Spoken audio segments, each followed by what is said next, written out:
pool deck and patio. Instead of pouring concrete or laying pavers, we're installing a multi-level porcelain tile patio. Now, there are many ways to install porcelain, and there are many varieties of tile, but I thought it'd be fun to share with you how we are completing this project. The tile we are using here is pretty homogeneous in both texture and color.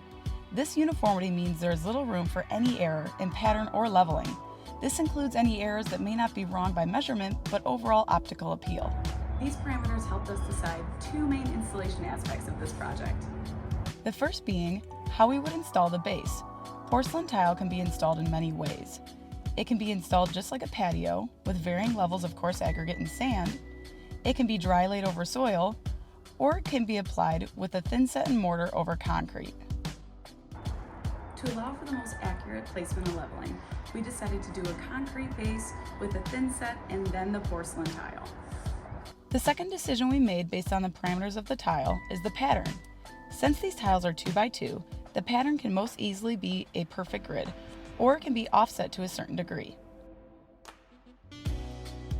Depending on the tile, aesthetic, or overall space, this offset is normally 30 to 50%. Due to the various angles, levels, and corners within this space, we chose to do an offset pattern. This allows the eye to see less interruption in the overall flow of the tile. Unfortunately, this type of installation requires good weather and clear days, which this spring has not yet given us. So you will have to stay tuned for the finished project. Make sure to check back for videos and updates on other aspects of this awesome outdoor renovation.